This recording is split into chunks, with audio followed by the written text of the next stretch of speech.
温泉と食事の素晴らしさから日本人にとって聖地と言っても過言ではない新潟県屈指の溶岩湧量を誇り、美人の湯として名高い月岡温泉。泉質は素晴らしいが、飲むと日本一まずい温泉でもある。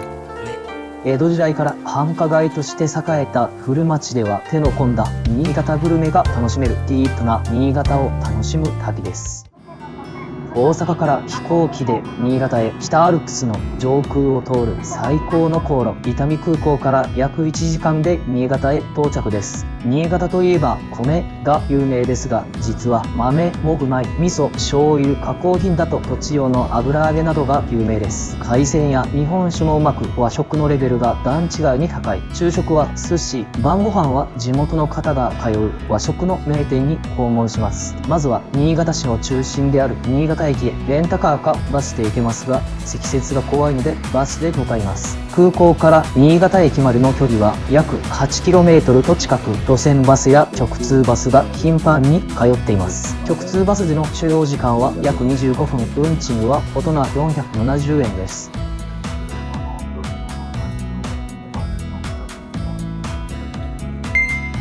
新潟駅に到着。新潟駅は2024年4月に一旦は完成したばかり。170もの店舗が入り、4つの在来線、上越新幹線が通る超大型の駅です。総工費約1500億円と新潟県の本気を感じます。大阪からだとここまで約2時間半かかりますが、東京からだと約1時間半で来れます。本日は新潟の中心部で活動するため、駅直結のホテルを予約しました。まだチェックインはできませんが、荷物を預けます。新潟の食のテーマパークであるピアバンダイへ、佐渡直送の海鮮を使用したレストランや新潟県産の米、味噌、醤油、土産などを販売するいちご、本間屋などが集まっています。新潟駅から徒歩15分ぐらいの距離にあり、奥に見える高さ140メートルの高層ビルに向かって歩けば、マップがなくても着きます。宮浦中学前のバス停、新潟駅からバスで訪問することもできます。進んだ先にある万福橋というバス停から新潟空港へも行けます。佐渡の海鮮を使った寿司屋、佐渡弁慶です。価格は安価ながらネタの質は高く、米は佐渡産のコシヒカリを使用しています。難点はめっちゃ混むこと。ピアバンダイで買い物をする前に整理券をもらっておくと効率がいいです。約1時間半待ちだったので、その間にピアバンダイの散策と買い物を済ませます。寿司屋ではなく海鮮問屋です。地元で水揚げされた魚介を使用しており、鮮度は抜群。エビ、イカ、タコ、白身魚、サーモン、ブリ、マグロと天ぷら、小鉢がセットになって1485円と価格も安い。海鮮だけではなくベーカリーやカフェもあります。カフェでは雪室で熟成したコーヒーなど新潟独特のコーヒーを購入したり飲んだりできます。こちらの産直市場が観光客の買い物に便利。自宅用に新潟県産の米や味噌、醤油、お酒のほかお土産用の新潟銘菓まで揃っています。何度か訪問したことがあり、必要なものを買っていきます。まずは米菓、割れ線、いわゆる割れなどがある B 級品を安価に販売しています。お気に入りは 200g も入った柿ピー、安いっす。新潟の米も買います。魚沼、佐渡、新潟、岩船など新潟内の様々な地域で作られた米を購入できます。1kg からの量り売りも可能。特にコシイブキという品種は新潟県外では入手が困難であり、県内の方がほぼ消費するそうです。しかも価格がリーズナブル。コシヒカリよりあっさりしており、固めの口当たりです。コシイブキも食べてみたいですが、まずは精米したてのコシヒカリが食べたい。その場で玄米から白米へ精米してもらいます。スーパーなどで販売されている米は精米してから時間が経っているものも多いです。本当は酸化や風味の観点から1ヶ月以内に食べるのがうまい。こちらは加熱殺菌しておらず、酵母も酵素も生きている生味噌、大豆と米と食塩のみで作られており、添加剤などはゼロ。めっちゃうまいです。大豆の生産量が多い新潟県では醤油のラインナップも多い。特に新潟生まれの醤油がうまい。原材料は大豆と小麦、食塩のみ。料理に旨味と辛味と香りを加える調味料、かんずりもいい。佐渡弁慶の順番がやってきました。地元民曰く観光客向けのお店ですが、とても美味しくてお気に入りのお店です。有名な方のサインも並んでいます。回転寿司ですが、カウンター越しに注文。石餅、メバル、寒ぶり、のどぐろ、カワハギ肝のせです。まずは欲求に従ってのどぐろから。脂が乗っていてうまい。石餅の名前の由来は頭の中に耳石を持っていること。柔らかくほんのり甘い。皮が簡単に剥がれるカワハギ。肝を乗せてポン酢でいただくとえも言わぬうまさ。新鮮でないと刺身で食べられないメバル。冬場は脂が乗っていて美味。お隣の県では氷見の寒ぶりとしてブランド化されています。少し場所が外れるだけで同品質の寒ぶりを安価に食べられる。本マグロの養魚であるメジマグロ、初めて食べましたが、本マグロよりあっさりしていて上品な味わい。タラの白子の軍艦巻きも新鮮で臭みが全くありません。鮮度も良く価格も安価で満足でした。食後に産直市場で精米したての米を回収して一旦宿へ戻ります。これを持って観光できるほどの筋力も度胸もありません。ピア磐梯前のバス停から宿のある新潟駅へ戻ります。日中は頻繁にバスが来るので使いやすい。約10分で新潟駅に到着です。米を持っていることをフロントでびっくりされながらチェックイン。寝るだけなのでビジネスホテルです。でも見晴らしはとても良いです。左奥に北越コーポレーションの煙突が見えるので、こちらの窓は東向き。ピア磐梯で購入したもの一覧。家庭用品とお土産を購入しました。日本人が当たり前に使うものが名物なのが新潟の強みだと思っています。翌日のスケジュール確認や仕事のチェックをしていたら一瞬で夜になりました。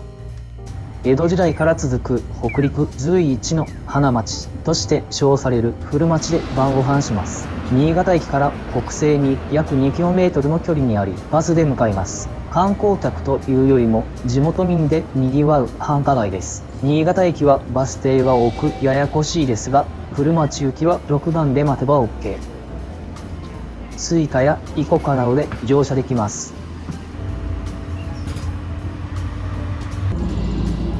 萬代橋を渡ると古町に到着です。ここは古町から少し外れた西堀通り。晩ご飯のお店は小道に入ったところにあります。地元の新鮮な魚介や特約店でしか手に入らない日本酒などを取り揃える飛行や一行、ミシュランにも掲載されていますが、地元民が通う隠れ家的な居酒屋です。本日のメニュー、新潟県産の食材を使用した料理が多い。価格は高く見えますが、実は安いです。量が多く調子に乗って頼みすぎると食べきれなくなります。油揚げ納豆や塩角煮、クジラの味噌漬けなど変わり種も多い。一押しは牡蠣の茶碗蒸し、青のりあんかけです。日本酒も新潟県産がずらり。まずはハートランドで乾杯。2品出てきましたが、両方とも突き出しです。すり身のすましが美しい。崩してからいただくと魚の風味が汁に広がって旨味が増します。お刺身盛り、つやつやした表面から鮮度の高さを伺えます。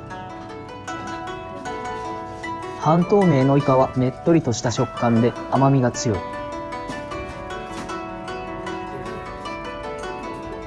しめ鯖の味付けも程よく大変美味。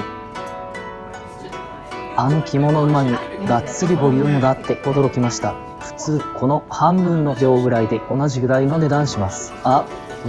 日本酒は村湯。1948年創業の新潟の酒造で、目の届く範囲にしか販売しておりません。フルーティーでまるでワインのような日本酒です。看板メニューの牡蠣の茶碗蒸し、青のりあんかけ。茶碗蒸しの上に牡蠣の旨味をたっぷりと含んだだしの青のりあんかけがかかっています。崩して食べるとまた違う食感が楽しめて2度美味しいです。油揚げ納豆。新潟名物同士を組み合わせた料理。健康的な料理だけど素材の旨味が強くてうまい。佐渡産の日本酒歌白を発見。2019年に天領酒造がリリースしたブランドです。限定流通のため新潟県外だとオンラインでも手に入りにくい。淡麗な飲み口で個人的にはこっちの方が好きです。胚芽物和風ステーキ。焼き加減が完璧で香ばしくジューシー。甘辛ソースにわさびを絡めて食べると最高です。最後に新潟らしいカプレーを飲んでごちそうさま。もっといろいろ食べたかったですが、一品一品のボリュームが多い店主から新潟のうまい店やうまいお菓子などを伺いました。例えばお菓子ならガトー専科の夏花火パイ、岩塚製菓の黄金の種とかがうまいらしいです。隠れ家的な飲み屋の雰囲気があっていい感じです。今度来ましょう。帰りはバスで戻るかタクシーで戻るか考え中。行きはバスで260円でしたが、タクシーならいくらでしょうか。タクシーで戻ったところ、古町から新潟駅まで930円でした。4人いたらバスよりもタクシーの方が安くなる計算です。お腹いっぱいだったけど、駅中でラーメンの匂いに誘われる。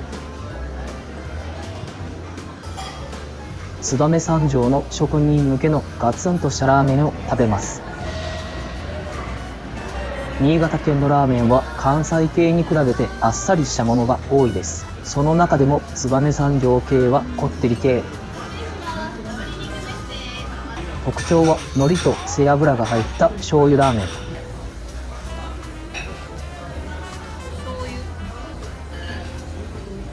縮れ麺がスープとよく絡んでうまいです。完食してしまいました。金物を買うのと温泉入りに燕三条へも行ってみたいです。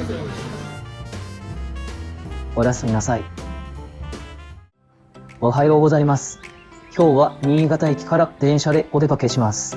行き先は月岡温泉です。全国屈指の硫黄の含有量を特徴とするエメラルドグリーンの温泉です。大正4年に開湯してからもっと美人になれる温泉として地元民に人気です。弱アルカリ性なので角質落としにいい。新潟駅から電車とバスを乗り継いで1時間ぐらいの距離にあります。新潟駅から少し離れると一面が銀世界。月岡温泉行きのシャトルバスが出ている東映駅に到着しました。ここから約20分で月岡温泉に着きます。1日5便の運行で始発は10時15分です。運賃は現金のみ対応。大人300円、子供150円です。月岡温泉は石油掘削中の井戸から50度の温泉が湧き出したのがきっかけ。硫黄成分を多く含む珍しいお湯だったため、石油掘削を諦め共同浴場を建てて湯治場にしたのが始まりです。岩、硫黄、ナトリウム、塩化物泉という泉質で肌がツルツルになり、圧巻作用があることから美人の湯として親しまれています。新潟市に近いことから新潟の奥座敷としてにぎわいを見せています。月岡温泉に到着。大正時代からある温泉だけあってレトロな雰囲気。無料で利用可能な大きな足湯や新潟の地酒専門店、飲用可能な源泉など大人が楽しめる観光スポットがたくさんあります。こちらは1956年創業のおまんじゅう屋です。最近は昔ながらの製法で作られたまんじゅうが減ってきていますが、ここでは懐かしのまんじゅうが食べられます。持ち帰り用はもちろん、蒸したてのまんじゅうをその場でいただくこともできます。雪と水車を見ると北国に来た感じがします。新潟の地酒を試飲したり購入したりできるお店。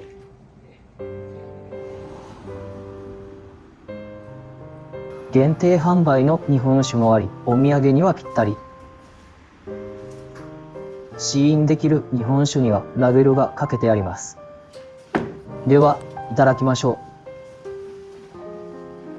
う。醸造アルコールを含まず、国産米と米麹のみを使用しています。香り高く、しっかりとした味わいの日本酒です。絞りたてというキーワードに惹かれました。酒とは辛いものという信念のある酒蔵の日本酒です。香りが高くフレッシュな味わい。お酒を飲んでいたら水が欲しくなりました。ちょうど良いところに飲用可能な源泉があります。無料ですが、問題は日本一まずいと自称しているところ。源泉に近づく前からかなり濃厚な硫黄の香りが立ち込めています。蛇口は硫化しているし、壁面には硫黄が析出しています。ご丁寧に飲用のカップまで置いてありました。飲んで良い量の 150ml まで飲むつもりですが、まずは味見。液状化した温泉卵みたいな味で、後から苦味が追ってきます。飲用と強調していますが、これは飲めんで。誰でも無料で使える 100% 源泉かけ流しの足湯へ向かっています。湯旅という名称でトイレや女性用の更衣室まで備わっています。硫黄の匂いが立ち込めており、エメラルドグリーンのお湯。入浴剤のような色ですが、正真正銘の源泉かけ流しです。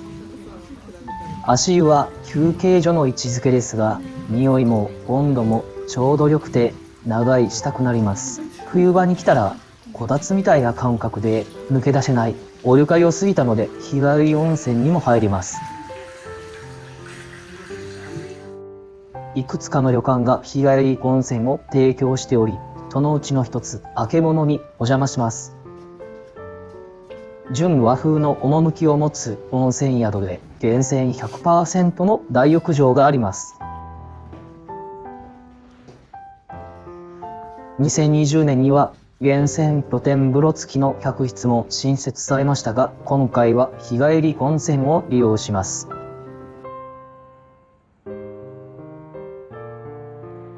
大浴場は内湯と露天風呂、サウナがあります。いいお湯でした。